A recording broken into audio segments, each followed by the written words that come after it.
Previously on Expedition Jack, I awoke on a beach, chopped some wood and made a cup of tea.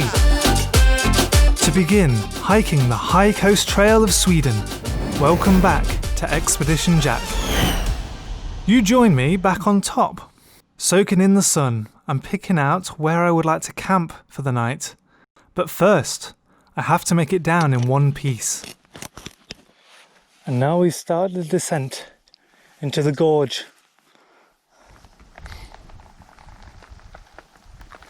Are you kidding me? Got to do a bit of climbing. Whew, that's what I just come down. Hope there's nothing like that again.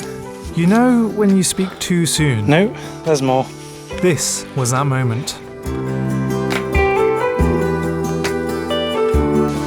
So I've just climbed down from there, but there's a massive gorge right here. I don't think we're at the main one yet. But whichever way I would have had to climb anyway. I'm back on the high coast trail. You see the orange?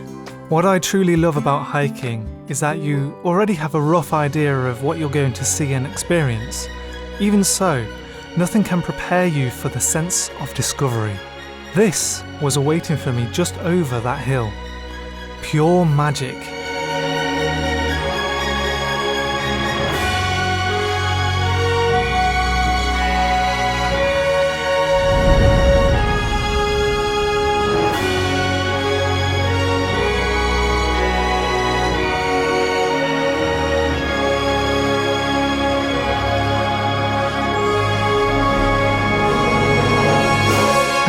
Side,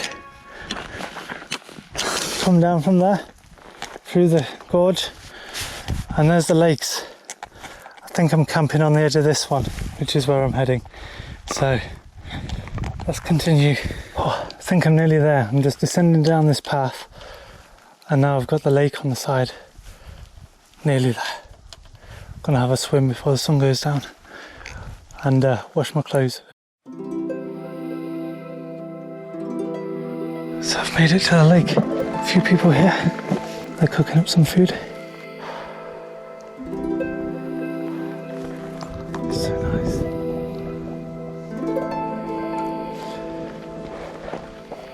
I might set up in between those two trees.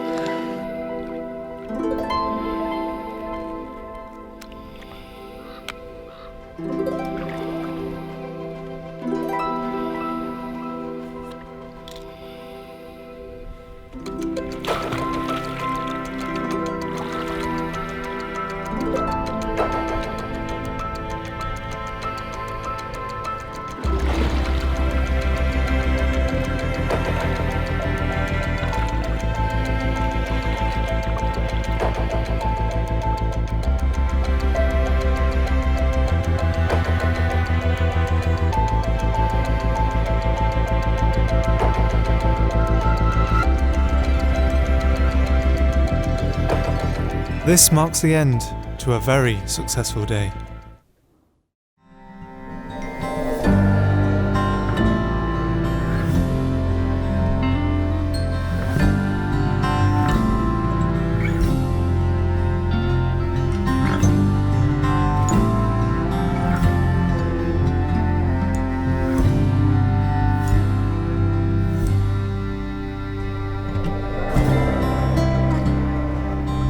Good morning guys, had a fantastic night on this lake.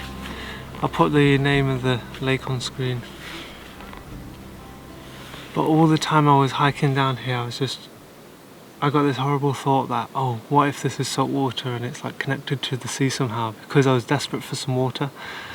When I arrived, absolutely fantastic fresh water. I see some of the locals not even using water filters or boiling it or anything. They literally just take all the bottles and just get a load of water, which I'm quite surprised because everyone around, including me, went for a swim in the lake and there's fish in the lake and everything like that, but it is very clean, very, very clean. Going for a swim, very refreshing. The water temperature is actually very pleasant to go in, and you dry. It doesn't take you long to dry in this weather. Yeah, so that's my setup in the background. I've gone for a low profile tarp It was not for any shelter from wind or anything like that.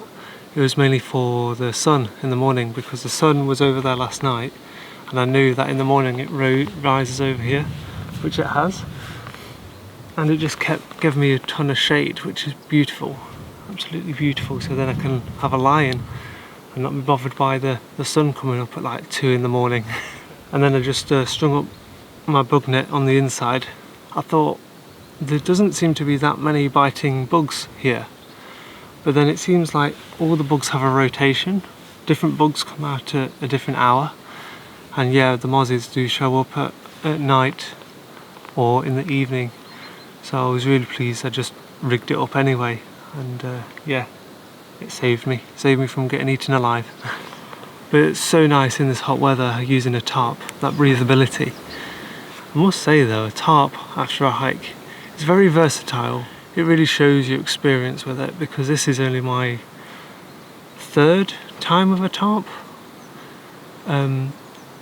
So yeah, it took me quite a long time to get it rigged up, set up how I wanted. I was moving it about a bit. But no, it is an amazing bit of kit, and for 400 grams, that DD super light tarp is very good. Very, very good, and very strong. I tested it in high winds in the Peak District here just before I took it away, because I wanted to know what it would do in high wind. But yeah, I see all the locals, everyone here using proper setup tents, and they're not like you know, the lanshans or tents that you have to stick in the ground, because they're all like freestanding tents, just in case they can't get any pegs in the ground, because obviously there's a lot of bedrock around these areas that you're allowed to camp, or what do you call it, sand. So I don't see them pegging them out. They just sort of stand-alone tents, like the dome shapes. Yeah. Loads of wildlife. Some beautiful birds. And then I think there's loads of perch in this lake, like a fish like that size. Loads of them, loads of them. And they're all eating the flies on the surface of the lake. It's great to watch. But it's cool because you like do so much activity in the day, and then when you get to these camp spots, everyone just chills, and it's so quiet and so peaceful. It's so nice. No one plays music, it's just enjoy nature. Everyone's really respectful of each other. I've already learnt a lot from like these 2 days just camping in the national forest. National park, should I say. Yeah. Gorgeous day again. So let's go.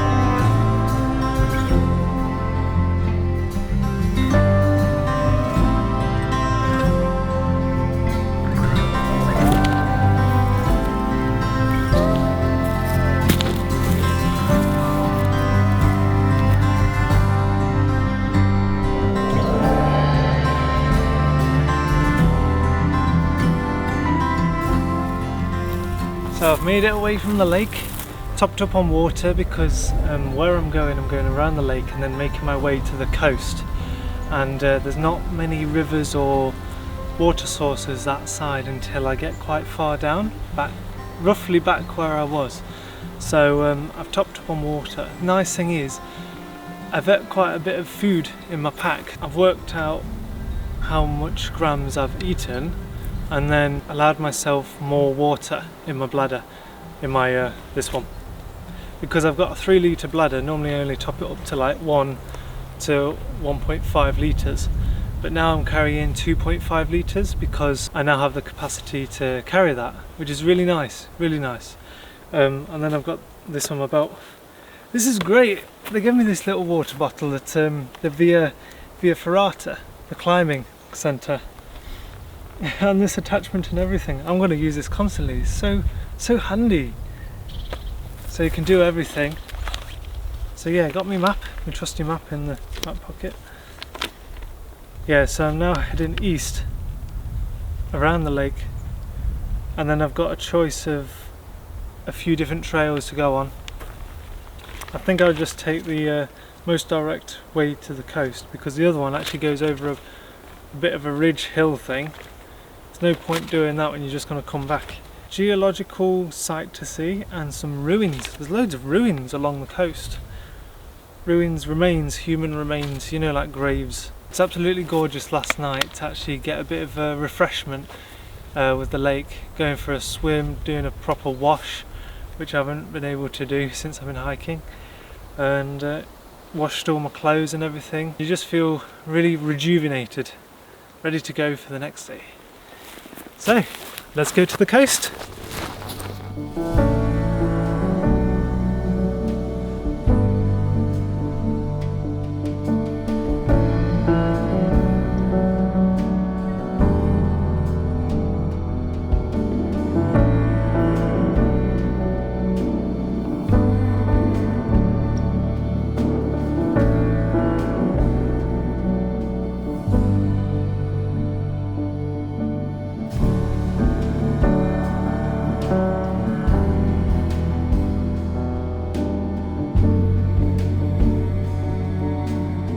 Big lake there, massive lake in the middle of that island. It's probably not an island, it's probably connected, and this is a fjord or something. A sea entry. Outstanding. This will be a harsh land in winter though. So harsh. It's a spectacular view coming down. The whole landscape has changed from the other side. This body of water is called the Gulf of Bothnia, and the other side is Finland. That's how far north we are, but we're not as far north as the Arctic Circle yet, but very close, and that is why we get long days and only 2 hours worth of night. People have been telling me that when it's in proper summer a few weeks back, they would have got constant sunshine around the clock. That would be crazy. That would be crazy.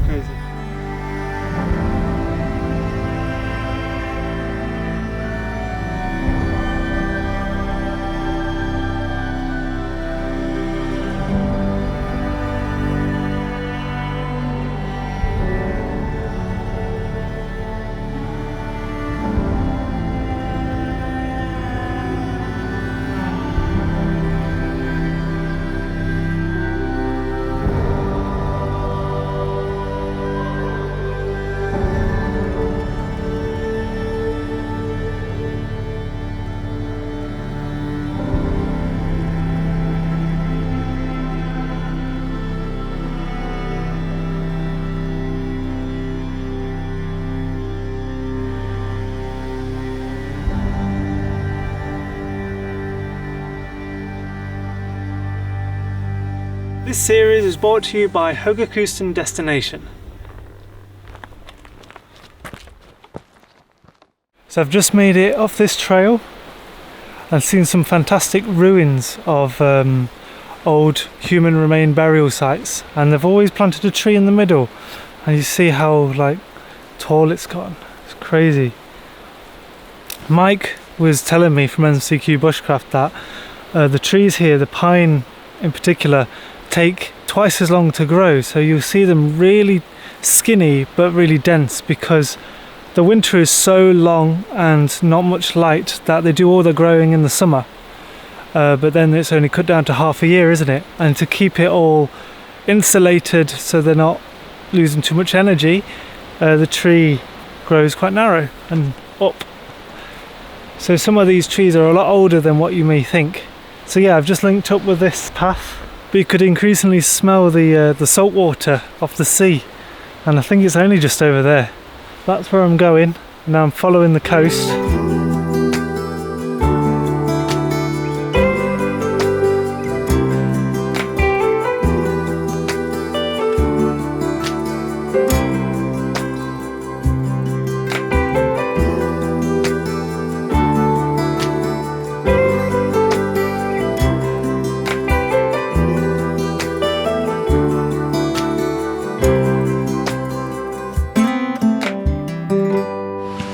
Made it to the coast. Oh my god, it's gorgeous!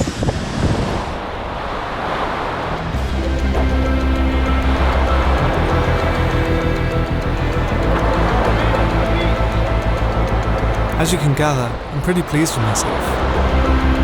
I go on to say people certainly camped on this beach.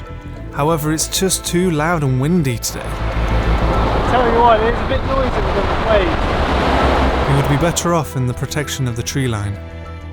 Being quite the opportunist though, I took position and enjoyed my lunch in beautiful surroundings. I took a little shortcut to get back en route.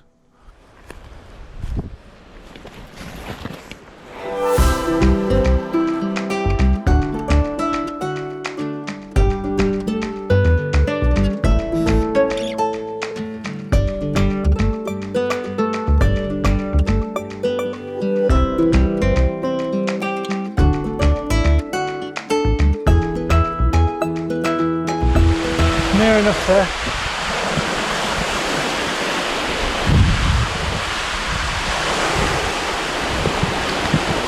That is a bit of land that this funnels into, and then there's the where I camped the first night. That should be just down here, so I shouldn't be too far out now.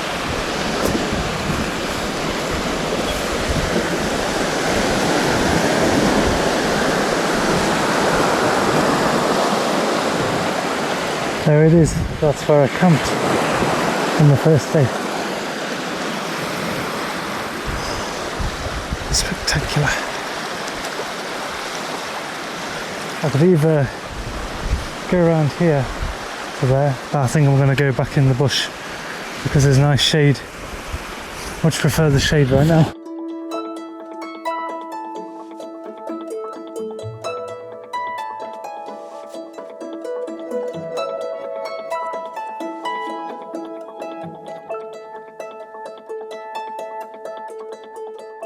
Karlsviken. That's where I headed off from Karlsviken, and now I've done the full loop. Well, I went a bit off and followed the coast back round this way, and now we're just down here. Yes!